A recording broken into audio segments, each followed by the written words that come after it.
Good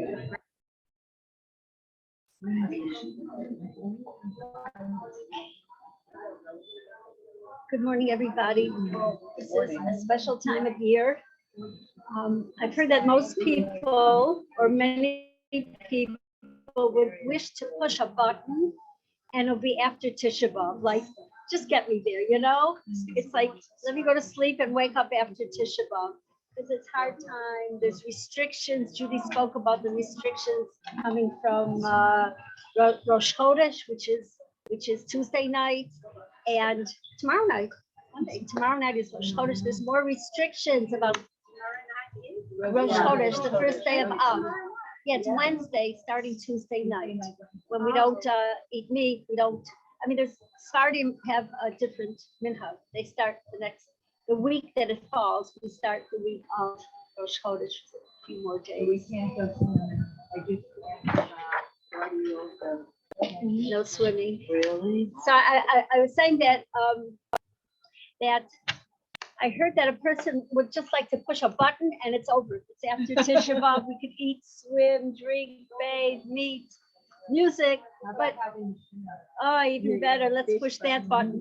Yeah, amen, amen. People, I heard about Mashiach. We're dreaming for Mashiach because whatever our problems are, people are it will be solved. You like, person needs help, a person needs more money, a person needs you to get married, and so Mashiach will solve all problems. It sounds like he's like a place where you put in like at the bank. Recycle. Yeah, or you put in a card and you get back what you want. He's that, and he's a lot more, because in our gullahs, exile today, it's a long, bitter gullahs. So when you look around, like, what's so bitter? I mean, we're living, many of us, most of us, some of us in the lap of luxury. Definitely, I don't know anyone starving today. And people, that was the reality, a part of the long, bitter gullahs of physical oppression and not having enough money for basics. So we don't have enough money, maybe it's for the third car. I don't know. I'm not talking, about us in here, but I'm saying relative to what once was. And the bitterness and the lengthy gullahs, exiles that were so far from Hashem. Some people don't even know who Hashem is. Some people, there was this woman, she thought Shabbos was like a dessert, because maybe she heard that we have ice cream on Saturday. I don't know, something special. Meanwhile, she found out it's a day, not a dessert. And people are so far. Thank God we live in Tzfat. Thank God we have each other. Thank God Judy brings us together to learn Torah. Dova just said we'll be learning Torah in the break. And so we have a connection to Hashem. And that is the long, hard gullahs. That is what we're crying and yearning for. Beis HaMikdash long ago was destroyed. We can picture it. Some of us, and some are such sensitive souls, you just say the word Beis HaMikdash, they start to cry during these 3 weeks. You see it on their face, the anguish, the pain. Most of us can't really so much relate to that, but we can all relate to our personal Beis HaMikdash, our personal Mishkan, our personal dwelling of Hashem. Where is He in me?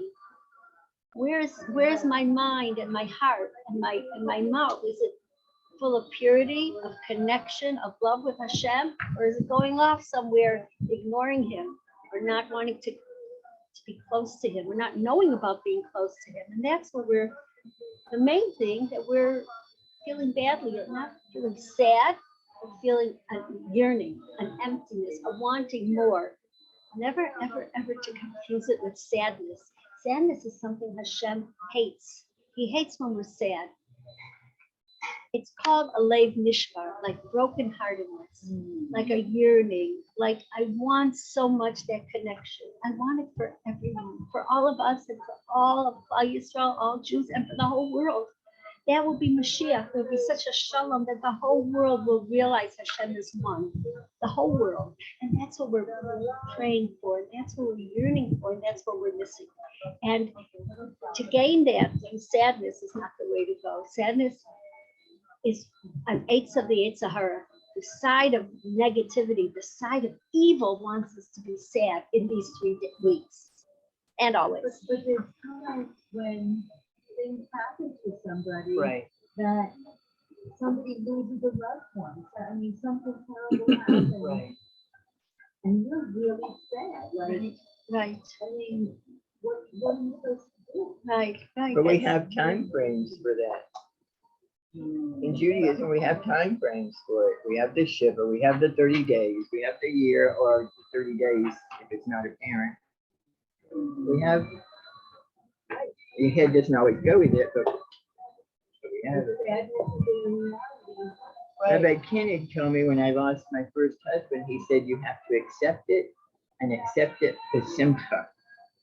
I've never got to that point. But that's what we're supposed to do. And also it's a process. Like you said, Hashem understands our hearts. He gave us the laws of Shiva, not to go on next day at work. How's everything? Oh, okay, falling apart inside. Right. No work for 7 days. No even talking. People don't talk to you. In the laws of Shiva, one is in a place where they don't want to hear about somebody else's loss or gain, good or bad, joy, or the weather, or anything. Maybe they don't want to hear anything. Right. So we don't, the law is not to begin conversation at the house of somebody sitting. Let them, I'm not sure, maybe the first 3, maybe all 7. Everybody else, all 7, okay, thank you. Thank you.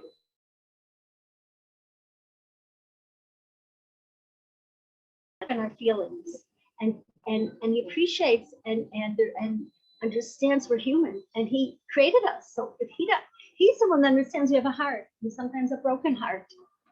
A broken heart is different than sadness. Is like anger at Hashem. I don't agree with what you did with me now. I'm so sad and angry, or sad or angry. They're both like, I don't believe in you. You made a mistake, basically. God forbid. And it's not going with that Hashem loves me and cares about me, even in the hard times. And in those hard times, it's a process. There was a great Rav, I don't remember his name, of Jerusalem. When he heard the news, he fainted that somebody passed away. He fainted out of such sorrow, such anguish. And then when he got up, a couple hours later, it was Shabbos, and there's no mourning on Shabbos. So he pulled himself together for 24 hours, 25, and then he again was crying like a baby. That's not everyone can do that, but that's what we can aspire towards, that our emotions are so in touch with Hashem that he's our daddy, and daddy knows best. Remember, father knows best? Yeah. So we can't Dates me. be sad on Shabbat because God doesn't like us unhappy. Well, Shabbos is a day of joy. There's no outward crying or mourning. Like if Tisha B'Av is on Shabbos, we eat. If the 9th of Av falls out on Shabbos, we don't mourn. It's pushed off to the next day, Sunday. There's no mourning. In fact, even the meal before Tisha B'Av should be eaten, let's say this year, Tisha B'Av's on a Thursday. So the Wednesday afternoon meal before it gets dark should be eaten alone, without laughing. It's a moment of feeling the destruction, feeling the loss, feeling the lack. And we eat special things. We put some ashes on an egg. Yeah. And Not this Wednesday. This is Rosh Chodesh. We start tonight, tomorrow night. Next week is Shabbat. right, and then Start on Tisha B'Av. Wednesday. Thank you. Thank you, Tatiana. Sure, I need a reminder. Yeah. But if Tisha B'Av is Saturday night, falls out on Saturday night, Sunday, our Shalashudas, which is like before dark, Saturday, Shabbos, should be eaten like, it says, like a kingly feast, like King Solomon's feast, because there's no mourning on Shabbos. But Hashem definitely cares, appreciates. He created our feelings. He knows who we are. He knows that we're human. And it brings out our best, our strengths, and he appreciates our weaknesses too. He loves us so much. He loves us where we are. and who we are and where we're at. And to push up. Sorry, Rabbi Z, who lost his wife and 2 daughters at the terrorist attack.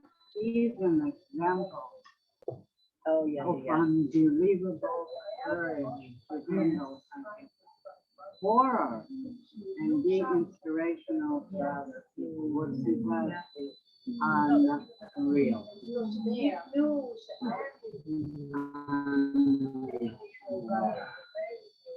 So it's possible.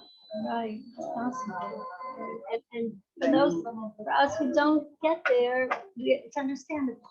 Hashem gives us a Right. lot of, with a lot of love, a lot of patience, a lot of caring.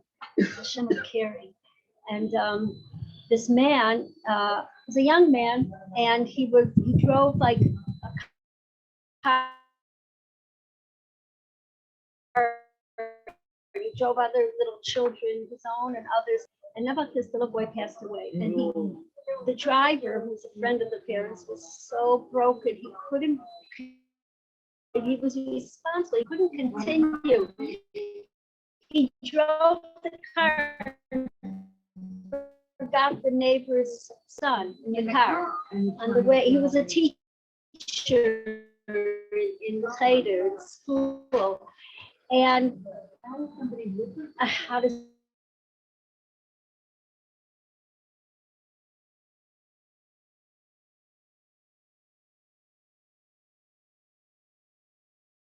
look at him and feel words? He didn't know. The grandfather got up when he saw him at the door, went up to him, hugged him, and grabbed him and took him to a different room and danced with him and said, "We love you. It's not your fault. We love you and we'll always love you." And they became like that. They're still friends. The grandfather said, "You're human." And Hashem wanted our grandson. And recently I heard a story that after a little child passed away, they came to him in a dream and they said, no, the child was very, very happy in the dream. But somebody else came also and said, when I was very young, everything I served Hashem, I did what's right according to Torah, but I was lax in something I just didn't do it, and I needed you to come and fulfill those few years that I was lax. So it doesn't take away the pain, but when we see a whole picture of not just we're here for this world, because then how could anyone go to sleep at night? How could anybody smile? How could anybody get out of bed in the morning with such a pain, with such a questions, with such a, Hashem, you're the God of love. How did you do this, or why? And yet when we somehow rely on him with childlike faith and know that there's a whole picture involved and that the next world is the real place, this is just the introduction. It's just the coat room, where we hang up our coats outside the wedding hall. We got to go through there. We look in the mirror real fast and we start to dance or eat or enjoy the wedding. I'm just thinking, like, what a level that grandfather. I know. Like, what a level to be, To care about his feelings. Thank you, Dina. How old is the little boy in the hospital? How old is he? The young, I don't know details. Very sad. Very sad. They didn't start crying. Who knows? Where was it? This was in B'nai Brak. Oh, wow. I saw a video of the grandfather dancing Really? with him, hugging him. Oh, my God. That's the strength of a person that lives on the Shama level, Our next world is part of this world. Like I don't know about you people, but I forget things once in a while. Once in a while, it's being very kind. Let's say I forget where I put my wallet, my keys, phone number. Yeah, very, I know, especially for my age, I know. I turn to Hashem and say, help me. This is what we were advised to say every morning when we wake up. Help me to remember there's another world. Because if we just live this world, easy to get upset, easy to give up, easy to be depressed, help me remember, this is not the last station, it's just the beginning. And it's the small coat room. The rabbi said, describe this world as a coat room outside the ulam, outside the wedding hall. The next world is where all the action, joy, love, happiness is. I just thought of such a paradox, such an opposite thing. Yesterday on the Rosh Hashanah, I had a thing.